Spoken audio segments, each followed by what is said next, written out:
Hi loves! For today's video, ituturo ko sa inyo kung paano magbenta ng coins dito sa Popo Live, no? Kung gusto niyo maging seller ng coins sa Popo, kailangan ninyong mag-agent sa Popo. So, dapat wala kayong agency, mag-agent kayo sa Popo para lalabas yung coins trading ninyo. So, meron kayong coins trading, dun kayo makakapag-cash in ng coins and dun kayo makakapag-send ng coins dun sa mga bibili. So, hindi pwedeng hindi pwedeng maging coin seller yung member lang. So, dapat mag-agent kayo. Pero, guys, kung gusto niyo ng legit na coin seller, malaki kasi yung puhunan kay Popo pag nag-coin seller mismo kayo sa Popo, no? Kasi 100,000 plus, $2,000 yung kailangan mo i-cash in. Eh, dito sa coins trading, pwede kang mag-cash in ng $100.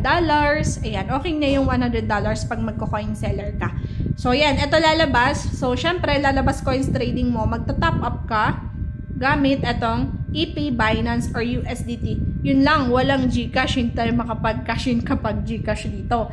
So, kasi sa akin, meron akong USDT or Binance ginagamit ko. So, nakakapag-cash in talaga ako. So, hindi pahirapan. So, mas maganda na gumamit kayo ng USDT or Binance. Kung gusto niyo ng tutorials about sa paggamit ng Binance, ilalagay ko sa description box na lang para matuto kayo, no, paano mag-buy and sell ng USDT gamit yung GCash. So, sa GCash, bibili kayo sa Binance buy kayo sa Binance ng USDT, tapos isasend nyo sa GCash ng trader, tapos bibigyan kanya ng USDT, gagamitin mo siya dito sa pambili ng coins mo dito.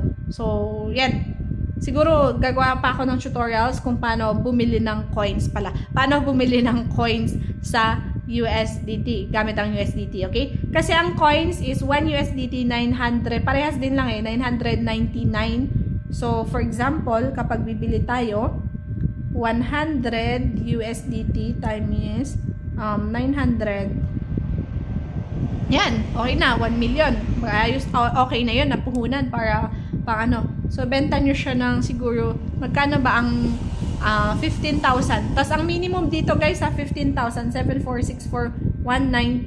Ang minimum dito is 15,000 lang, 15,000 coins. So, sa 15,000 coins, pwede mo siya ibenta siguro ng around, di ko sure kung magkano yung 15,000 nila. Baka 100 plus pesos na siya. Pagbibili sa'yo yung pagbibili yung user, Popo user. Tapos yan, transfer mo lang siya, i-confirm mo siya, magsasend siya sa account ko.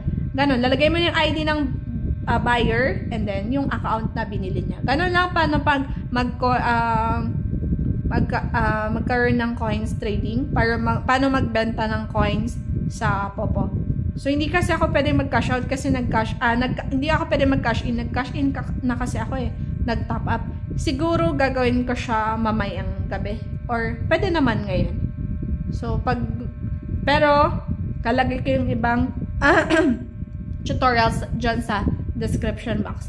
So, sige, mag-cash in ako for your sake, no, gamit ang USDT. So, yung Binance, gagawa kayo, lalagay ko sa description box, link ng Binance, paano mag-buy and sell sa Binance, lalagay ko dyan sa description box. So, first, punta tayo sa agent natin. Siyempre, kailangan agent muna kayo, guys, ha, sa coins trading, and click top up.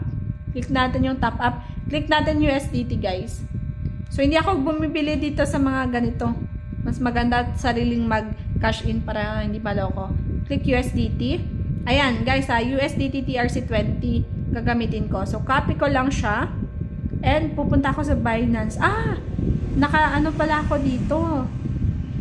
Hindi pala pwede kasi nasa cellphone ko na nagre-record. Anyway, gagawin ko na lang ng another tutorial. Lalagay ko siya dito sa description box para makita nyo, no, kung paano cash in gamit ang USDT Binance. So, yun lang. Thank you for watching. Nood kayo ng mga tutorials ko sa description box. And don't forget na mag-subscribe sa aking YouTube channel. Thank you so much!